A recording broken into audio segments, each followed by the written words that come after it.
नमस्कार दोस्तों, स्वागत है आप सभी का study with sky sir YouTube channel पर।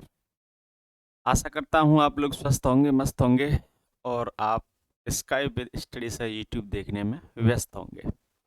ठीक है। आपके लिए मैं मैथ्स में और हिंदी में लगातार मेहनत कर रहा हूँ, अच्छी वीडियो बना रहा हूँ और आपको पता है कि मैं आपको बिल्कुल बेसिक से लेकर टॉप तक दोनों ही सब्जेक्ट्स पढ़ा रहा हूँ, वो बिल्कुल फ्री। तो मुझे आशा है कि जब भी आप इस चैनल को देखेंगे, लाइक करेंगे, शेयर करेंगे, सब्सक्राइब करेंगे और यही मेरी जमा पूंजी है जो आपसे मिलने वाली है। ठीक है। तो आज हिंदी का बेसिक हिंदी का पहला लेक्चर है और ये आप ध्यान रखें, मैंने जो हिंदी पढ़ाई है या मैथ्स पढ़ाया है वो एनालिसिस के आधार पर पढ़ाया है। मैं अगर आपको थ्योरी भी बता रहा हूँ, चाहे मैथ्स में और चाहे आपकी हिंदी में, तो उससे संबंधित जो प्रीवियस ईयर के क्वेश्चन हैं, कैसे आए हैं, कैसे पूछा है, ये भी मैंने साथ के साथ डिस्कस किया है। ठीक है। तो उस दिन मैंने लास्ट वीडियो में हिंदी के पहले लेक्चर में आपको ये बताया था कि हिंदी भाषा 4 भागों में बटी होती है और उसमें होता है व्याकरण, दूसरा भाग साहित्य, तीसरा विविध और चौथा शब्दावली। तो शब्दावली का पार्ट जो कि हमारे एग्जाम के लिए एग्जाम के नज़रिए से बहुत महत्वपूर्ण है, उसको कैसे कवर अप करना है ये भी मैं साथ के साथ एक योजना और वीडियो और सबसे ज़्यादा मैं शब्दावली के शॉर्ट्स बनाऊंगा। शॉर्ट्स 2 से 3 या 4 सेकंड के होंगे जो आपके लिए बहुत महत्वपूर्ण होंगे। उसमें आपका समय भी ज़्यादा नहीं जाएगा और शॉर्ट से होगा क्या कि एक दिन में 2 या 3 शॉर्ट्स, जिससे आपको एक बार वीडियो देखने के बाद, शॉर्ट देखने के बाद लंबे टर्म तक याद रहेंगी चीज़ें। ठीक है।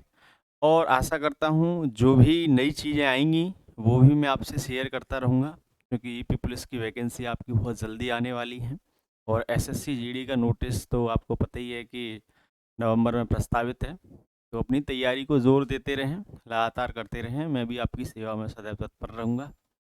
ठीक है। चलिए, तो आगे का लेक्चर देखते हैं। यहाँ मैंने लास्ट बार आपको थोड़ा सा बता दिया था, उससे आगे की चीज़ें ये हैं। चलें, एक शब्द लिखा हुआ है व्याकरण। एक शब्द क्या लिखा हुआ है? व्याकरण। तो व्याकरण का अर्थ जो होता है, इस शब्द का जो अर्थ है वो होता है नियमों का शास्त्र। एक ऐसा शास्त्र जो किसका हो? नियमों का हो। दूसरा इसमें एक पॉइंट लिखा है कि जो भाषा को नियमों में आबद्ध करे उसे व्याकरण कहते हैं। जो भाषा को नियमों में आबद्ध करे उसे क्या कहते हैं? व्याकरण कहते हैं। ठीक है। चलिए, उसके नीचे लिखा है व्याकरण वह शास्त्र है जिसके द्वारा हमें किसी भाषा को शुद्ध बोलना, लिखना एवं समझना आता है। तो ये तो दोस्तों आपको पता ही है कि अगर हमें किसी भी भाषा की जानकारी बहुत अच्छे से करनी है, उसके नियमों को आना चाहिए। और अगर आप उस भाषा के नियमों को जानते हैं, पहचानते हैं, तो फिर क्या होता है, आप उस भाषा को शुद्ध रूप से बोल सकते हैं, लिख सकते हैं, कहीं आप पढ़ सकते हैं। ठीक। और उससे की आगे की चीज़ें क्या हैं?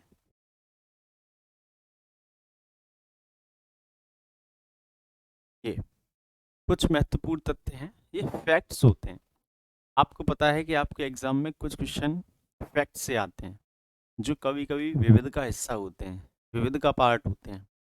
तो व्याकरण मैंने आपको अभी बताया है कि व्याकरण का अर्थ क्या होता है? नियमों का शास्त्र, यानी कि ऐसा शास्त्र जिसमें क्या हो? नियम हो, नियम लिखे हों।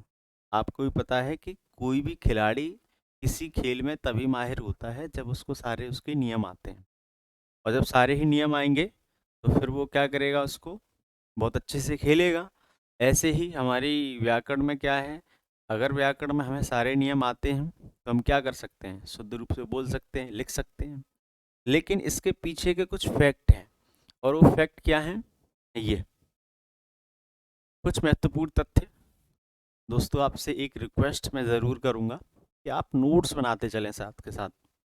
ये वीडियो भी आपकी डली रहेंगी, लेकिन आपके खुद के नोट्स आपको ज़्यादा सफल बनाते हैं, क्योंकि आपके द्वारा लिखे गए खुद के हाथ के आपकी बॉडी ज़्यादा अच्छे से एक्सेप्ट करती है। ठीक है। तो रेगुलर मिलेंगे, कोशिश मेरी यही है, मैं इतनी मेहनत कर रहा हूँ तो आप भी थोड़ी सी करते रहिए। ठीक है। और आपको ऑफलाइन बैचों से ज़्यादा मैं यहाँ पे कंटेंट देने की कोशिश करूँगा। हालांकि इतनी चीज़ें मैं ऑफलाइन बैचों में नहीं पढ़ाता हूँ, तो ऑनलाइन में मुझे मौका है, टाइम है, तो मैं आपको कुछ जानकारियाँ दे रहा हूँ और वो भी एनालिसिस के आधार पे।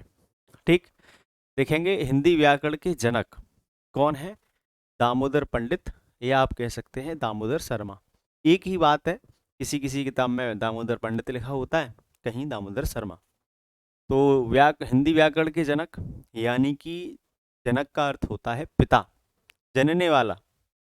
आपने बहुत सी सब्जेक्ट पढ़े होंगे तो उसमें एक प्रश्न आता है कि इस विषय के जनक कौन हैं, इस टॉपिक के जनक कौन हैं। तो यहाँ हिंदी व्याकरण के जनक कौन है? यानी जिन्होंने सबसे पहली बार हिंदी व्याकरण के नियमों को बताया, बनाया,